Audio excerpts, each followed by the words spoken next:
Nama saya Andi, biasa dipanggil Boim.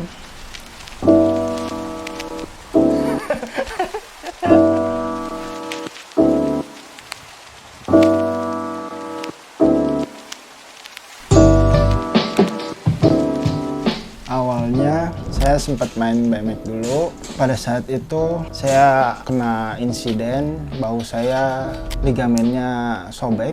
Semenjak itu sih saya mulai berhenti main BMX.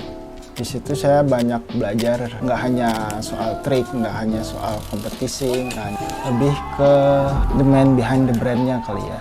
Saya melihat banyak industri kreatif di dunia BMX itu. Di situ mulai saya tertarik melihat flyer-flyer event, dari acara-acara BMX, dari grafik t-shirt, dari artwork buat signature frame, signature bar, dan lain-lainnya. Di situ sih saya mulai tertarik sama ilustrator.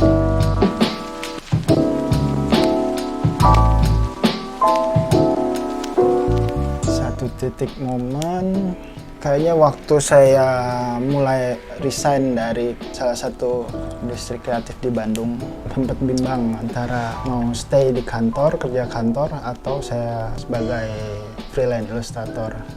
Kebingungan saya tuh karena saya udah punya anak, udah punya istri yang harus saya nafkahi. Akhirnya saya memutuskan untuk keluar dengan modal nekat, karena waktu itu saya nggak punya komputer, nggak punya laptop, bahkan meja kerja pun nggak ada. Saya nggak punya meja, jadi saya harus ngejual sepeda BMX saya dan mulai lagi dari nol. Dapat inspirasinya terus kebanyakan sih dari BMX, dari skateboard, dari industri-industri kreatif di situ sih, dikembang-kembangin lagi sama saya, dituangin lagi ke dalam artwork.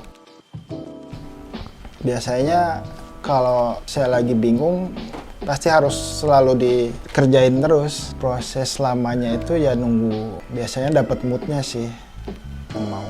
Terus kalau klien kebanyakan sih ya dari industri kreatif di BMX itu sendiri.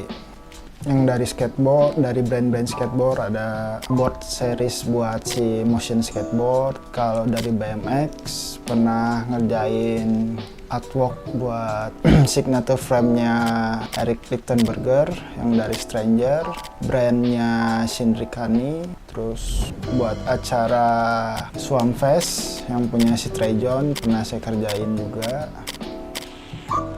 Kalau untuk sekarang saya lebih fokus ke bikin font, lettering, lebih ke situnya sih kalau untuk sekarang. Kesulitannya beda-beda sih ya di ilustrasi sama di font. Kalau menurut saya sih lebih sulit bikin font.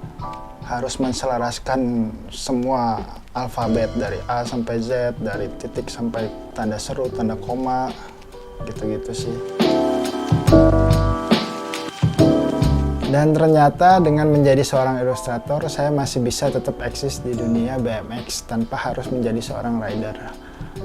Karena menjalani sesuatu itu nggak hanya dengan satu cara, tapi masih bisa dengan cara yang lain.